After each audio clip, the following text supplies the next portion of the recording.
राम राम सारा ने। आज है वही अठ है तो वही अठे की कथा सुना दें आपने। बोले वही माता की जय। हम तो वही माता ने दो मटके लिया कर, एक मटके में गेहूँ भर दें, एक में जल भर दें और ये ढकने में एक में फल धर दें पानी आले में और नाज आले में मीठा रख दे कुछ भी। और ये बयान बोलिया करो वो सूट रख रखा है। ये हम सास ने दिया कर सांझ ने पूजा पाजा करके न भाई अपने दो पूज के और सासू के पाँव में पाँव दाब के मतलब उसने दे दिया करे। और हम तो न्यू करया करें। आप बताइए आप कैसे करया करो। हमारे यहाँ तो वैसे ऐसे ही करते हैं। वही माता की कहानी सुन ले और मटके एक मटका पानी का एक मटका अन्न का भर के रख ले, उसके ये धागे बांध ले। ये कच्चा सूत जो बोलिया करे इसने नाला बांध रखा है। तो वही माता की कथा सुना दे। एक सब्सक्राइब करके काट्या मत करो। के मिल जाए बताओ भाई, के घट जाए हर सब्सक्राइब करे तर के मिल जाए सब्सक्राइब काटे ते एक कितनी अपने तक लाओ अपने तक लाओ भैया। सब्सक्राइब बदे दिखे तो एक खुशी मिले, चाहे एक भी बद रहा हो और गट्टे दिखे तो बहुत दुख हुआ है। इसलिए काट्या मत करो और अपना सहयोग दियो। बोलिए वही माता की जय। इस व्रत को कार्तिक लगने की अष्टमी को किया जाता है। जिस वार की दिवाली होती है वही आठे भी उसी वार की पड़ती है। इस व्रत को वे स्त्रियां करती हैं जिनके संतान होती है। बच्चों की माँ दिन भर व्रत रखे, सायंकाल पर अष्टकोष्ठ की ओही की पुतली रंग भरकर बनाए, उस पुतली के पास से तथा से के बच्चों की चित्र भी बनाए या वही आठे का बड़ा चित्र छिपा हुआ मंगवा कर दीवार पर लगा ले तथा उसका पूजन कर सूर्य अस्त के बाद अर्थात तारे निकलने पर वही माता की पूजा करने से पहले पृथ्वी की को पवित्र करके चौकापूर एक लोटे में जल भर कर एक पाटड़े पर कलश की भांति रख कर पूजा करे। वही माता का पूजन करके माताएं कहानी सुने। पूजा के लिए माताएं पहले से एक चांदी की ओही बनवाएं जिसे स्याऊ भी कहा जाता है। उसे में चांदी के दाने मोती डलवा ले। दाने मतलब मोती डलवा ले, दाने के उसता है। जिस प्रकार गले में हार में पंडल लगा होता है उसी भांति चांदी की ओही डलवा ले। डोरी में चांदी के दाने डलवा ले।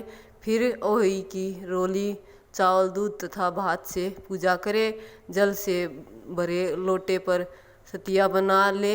एक कटोरी में हलवा तथा रुपये का बयान बना निकाल कर रख ले और 7 दाने गेहूं के लेकर कहानी सुने। कहानी सुनने के समय में वही स्याऊ की माला गले में पहने ले। जो बयान निकाल कर रखा था उसे सासू जी के पाँव छू लगकर मतलब पाँव दाब के और आदर पूर्वक उसने दे दे। इसके बाद चंद्रमा को अर्घ दे कर स्वयं भोजन करे। हम तो चंद्रमा को भोजन अर्घ देते नहीं, हम तो तारे देख कर रोटी खा लिया करे जी सांझ ने। इस व्रत के प्रभाव से वही नाम देवी प्रसन्न होगी और तुम उससे अपने पुत्रों की दीर्घायु मांगना। व्रत के दिन तुम कुंड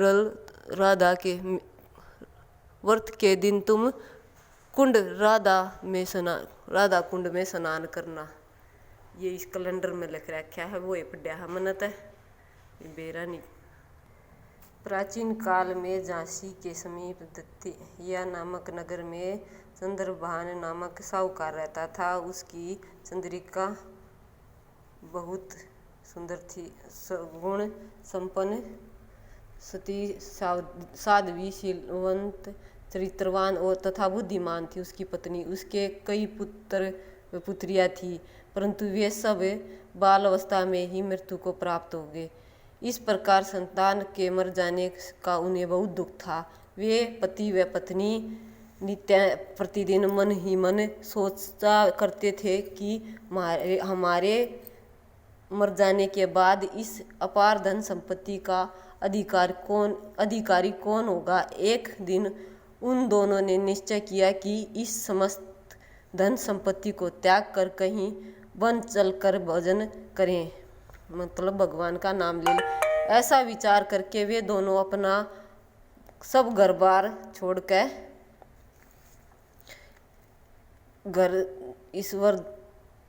घर द्वार ईश्वर भरोसे छोड़कर जंगल को चल दिए।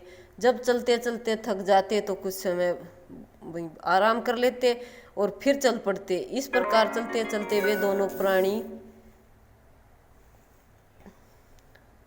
बद्री का आश्रम के समीप शीतल कुंड पर जा पहुँचे। वहाँ पहुँचकर उन दोनों ने खाना पानी सब त्याग दिया और निहार अपने प्राणों को त्यागने देने का निश्चय कर लिया, मतलब मरने का निश्चय कर लिया उनने।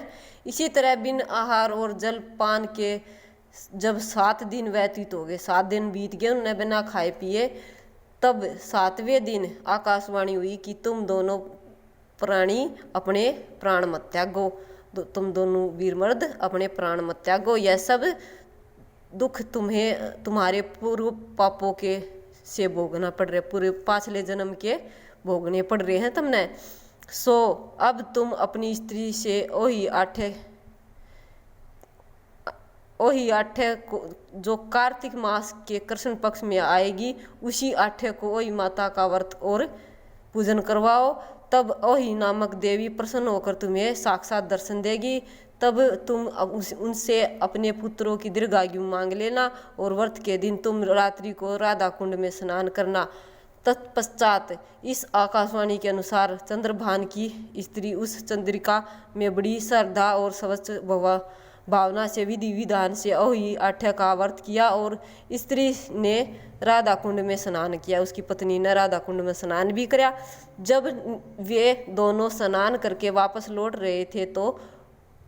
लौटे तो उन पर प्रसन्न होकर वही माता ने प्रत्यक्ष दर्शन दिए, मतलब उनके आगे वही माता ने साक्षात दर्शन देकर वर मांगने को कहा। तब उन साहूकार दंपतियों ने हाथ जोड़कर, उन वीर मर्दा ने हाथ जोड़कर कहा कि हे माता, हमारे बच्चे कम आयु में मृत्यु को प्राप्त हो जाते हैं, सो आप बच्चों को दीर्घायु होने का वरदान देने की कृपा कीजिए। वही माता ने उन दोनों की मनोवर्तित को जानकर उन्हें मुंह मांगा वरदान दिया। यह कहकर वही माता वहीं अंतर ध्यान होगी, मतलब उनकी आशीर्वाद दे दिया, अंतर ध्यान होगी। फिर वो इसके बाद साहूकारनी लौट कर अपने घर आए और वही माता की कृपा से कुछ दिन बाद वे पुत्रवान हो गए और गुणवान बुद्धिमान पुत्र पाकर आनंद भी भोर हो गए, बहुत खुश रहे अपनी जिंदगी में। आहोई माता की कृपा से इस लोक में सुख पाकर अंत में वैकुंठ को चले गई। माता रानी ने जिसा उनको दिया, ईसा माता रानी सबको दे। बोलियो वही माता की जय। सुनियो कहानी ने लाइक शेयर सब्सक्राइब करियो और सब्सक्राइब करके काटा मत करो, जिसने काट दिया हो वे वापस जुड़ जाइयो। राम राम सारा ने।